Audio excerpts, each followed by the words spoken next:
Enzo Recto, kalaban ang katiwalian at kasinungalingan, kakampi sa katotohanan at kabutihan.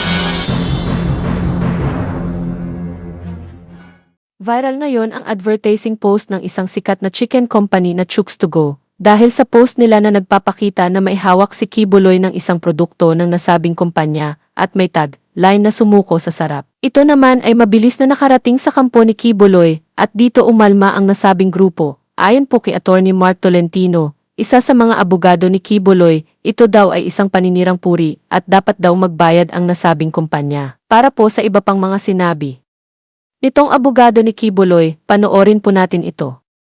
Ba't sumakay sila sa kalungkutan, sa injustice sa isang tao para gamitin para magkakwarta, para gamitin to advertise yung kanilang manok? So that is really unfair, illegal, unethical, irresponsible.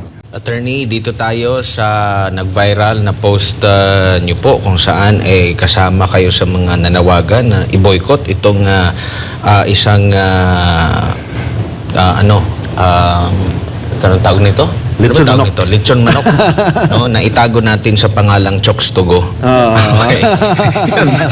At sinabi mo nga sa post mo, irresponsible and unethical advertisement, okay, and considered as a cyber crime. Maaari niyo po bang maipaliwanag kung ano ba ang posibleng mga paglabag na nakikita niyo po? Kasi as of ngayon, maabot na ito sa 15,000 shares ang inyo pong naging post, and dinilit naman ito ng Chooks to Go. Pero nakita natin na sinamantala nila yung kung ano yung trending, layout lang yung kanilang puhunan, pero meron silang nasagasaan. Tama. Considering na isang church leader itong si Pastor Apollo. Ang ginagawa kasi ng Chooks to Go, number one, unethical and irresponsible advertisement yan. Kasi sumakay sila sa isang tao na nakakulong. Naging masaya sila, ginamit nila ang kalungkutan ng isang tao. Nobody will be happy dahil na-deprive yung kanyang right to liberty. Lalo na pag inosente siya. Tapos itong Chooks to Go, sumakay. So that is very irresponsible, that is very unethical sa mga as a brand. So dapat nanawagan po tayo na i-boycott dapat ito, except pag humingi sila ng tawad. Ang pag-delete nila sa post nila na yon, there is really an admission that they are in bad faith. There is already an admission na alam nila na may pagkakamali sa ginagawa nila. Kasi imagine, may isang tao na nakakulong dahil kahit inosente siya o presume inosente siya, but sumakay sila sa kalungkutan, sa injustice sa isang tao para gamitin para magkakwarta, para gamitin to advertise yung kanilang manok. So that is really unfair, illegal, unethical, irresponsible. So pwede yan i-demanda for libel. Bakit libel? Pinahiya yung isang tao eh. Kung hindi man pasok sa cybercrime or cyber libel, pwedeng pasok yan sa damages.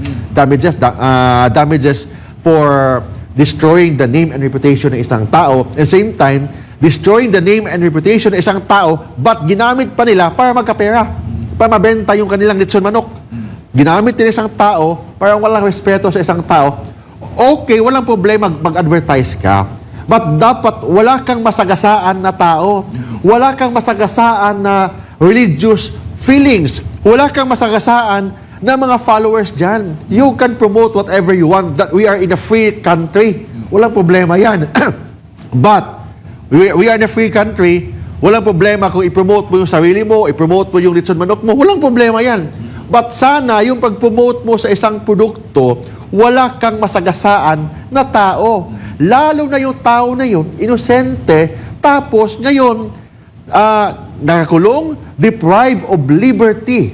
But ang ginawa ng Chooks to Go, parang naging masaya, ginamit nila ang kalungkutan, ang injustice ng isang tao. Ibig sabihin, they are part of the injustice sa nangyari sa ni Pastor Kibuloy and sa yung ibang mga kasamahan. Sabi nila, hindi na si Pastor yan. Yes, hindi nga, but there is a resemblance.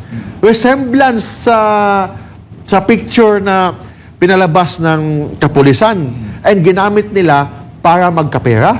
So that is unethical and unchristian, uncivilized na advertisement, and pwedeng damages yan, and of course, pwede din idemanda yan sa Department of Trade and Industry kasi they are practicing they're practicing unethical business practice or irresponsible business practice.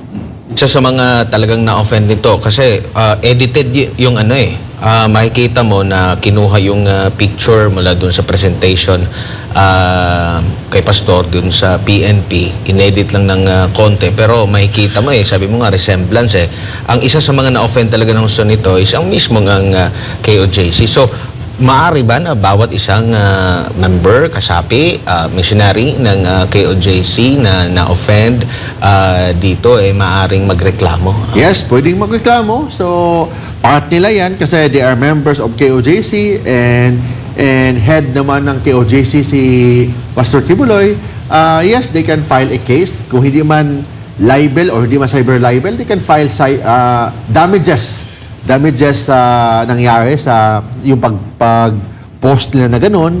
At the same time, they can also file doon po sa Department of Trade and Industry on the ground that they are practicing unethical, irresponsible business practice. Unfair at unethical daw ang post ng Chooks to Go. Well, that's called a dose of your own medicine. Bakit? Ganon din naman kayo, di ba? Kung makapanghiya kayo at makapangbintang ng tao, wagas, ang akala ninyo nakalimutan na namin ang pangreredtag ninyo sa ibang tao, hindi ba unfair yun? At unethical din? Balikan nga natin ang balitang ito na kung saan hindi kayo fair at unethical ang inyong ginagawa. Dinatikos ni Baguio City Mayor Benjamin Magalong ang religious leader na si Apollo Kibuloy, former National Task Force to End Local Communist Armed Conflict o NTF-ELCAC spokesperson Lorraine Badoy at ang dating rebelde na si Jeffrey K. Eric Celis. Kasunod ito ng paninirang puri ng mga nabanggit sa isang programa kung saan inakusahan nila si Magalong na nakikipagsabuatan sa Communist Party of the Philippines New People's Army o CPP-NPA. Ayon kay Magalong na isang retired police officer, isang malaking insulto sa kanyang mahaba at matagal na pagsiserbisyo sa gobyerno ang maparatangan ng gayon. Ibinahagi pa ng alkalde ang kanyang naging karanasan sa pakikipaglaban sa mga miyembro ng CPP-NPA sa Luzon at Mindanao. Gayun din ang pagiging chairman nito ng Regional Peace and Order Council at vice chairman ng Cordillera RTF-ELCAC mula 2019 hanggang 2022. Gayit ni Magalong, pinoprotektahan niya lamang ang kanyang mga sinasakupan, partikular na ang mga kabataang aktivista at hindi komunista mula sa pang-aalipusta at harassment. Kung may kumukwestiyon man anya sa kanyang mga ginawa bilang alkalde, ay idaan ito sa due process at hindi sa walang basihang issue. Babala ni Magalong kay Kibuloy, Badoy at Celis, no one is above the law.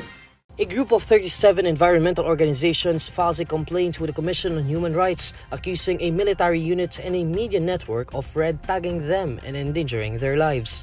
The Environmental Defenders Congress says they were harassed by the Philippine Army's 80th Infantry Battalion and Sunshine Media Network International, a broadcast company owned by Pastor Apollo Kibuloy. This came after the coalition expressed support for the local chapter of Karapatan, a militant human rights group which raised an urgent alert over increased military presence in Rodriguez Rizal, where a controversial dam project is being built.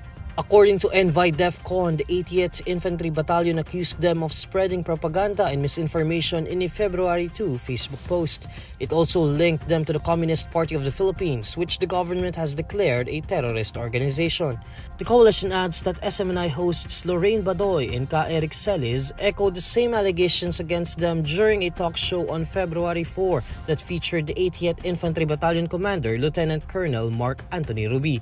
The video of the talk show was later shared on social media. In their complaint letter to CHR Chairman Richard Palpalatok, the coalition asked the human rights body to investigate the red tagging incidents and censure both the 80th Infantry Battalion and SMNI for violating their rights.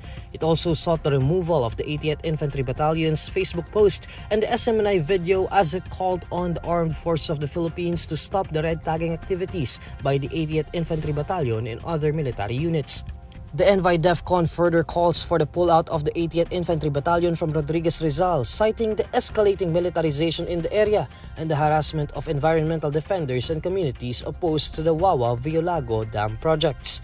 The NY-DEFCON warns that red tagging not only violates their democratic rights but also puts their safety at risk. Naghain ng kasong sibil ang journalist na si Atom Araulio laban kina SMNI host Lorraine Badoy at Jeffrey Celis dahil sa manay paninirang puri at panre-red tag. Kasama ang kanyang pamilya at abogadong si Attorney Tony Lavinia, inihain ni Atom ang reklamo sa Quezon City RTC ngayong araw. Wala raw tigil sa pagkakalat ng kasinungalingan sina Badoy at Celis sa kanilang programa at sa social media. Inakusahan daw ng dalawa ang pamilya ni Atom na konektado sa New People's Army. Wala raw basehan ang lahat ng paratang. 2 milyong pisong danyos ang hinihingi ni Atom kina Badoy at Celis. Hindi naman siya nagsampa ng kasong kriminal dahil naniniwala si Atom na hindi na dapat i-criminalize ang libel. Sa kasong ito, mayroon pang dagdag na problema doon sa kaligtasan ng mga nare-red tag. Dahil alam natin at nakikita natin kung ano yung nagiging epekto nito lalo sa mga walang laban. Bagamat ako naman ay hindi partikular na nangangamba sa aking buhay, palagay ko meron akong pribilehiyo ng pagkakaroon ng malakas na support system. Importante pa rin na yung mga may kakayanan ay gawin yung ganito at manindigan para sa mga walang kakayahan. Yan po mga kabunyog, narinig po natin ang mga hinaing ng mga nabiktima ng pagre-red tag nitong mga host ng SMNI at mismo si Kibuloy. Ngayon tanungin ko po kayo. Mas malala pa ba itong ginawa ng Chooks to Go kay Kibuloy kaysa sa mga ginawa nitong mga host na pang-red tag nito? Di ba mas masahol pa ang ginawa ni na Kibuloy kumpara sa post na ito dahil maraming nanganib ang buhay dahil sa pang-red tag nitong mga taga-SMNI? Ang sabihin ninyo masyado lang kayong balat sibuyas. Bakit masisira ang reputasyon ni Kibuloy kung ito ay sirang-sira na naman? Di ba? Ano pa ang pinangangalagaan na kredibilidad ni Kibuloy kung ito ay tuluyan ng nawasak dahil sa mga kababoyan na kanyang ginawa? May kulanong salita na ang ibig sabihin dito ay ang pagkakaisa. Bunyog Party List. Halika na, Bunyog Party List ka na. Halika na, Bunyog Party List ka na. Sa susunod, ang atinang suportahan, Bunyog Party List, nagtataguyod ng katotohanan, lumalaban para sa bayan.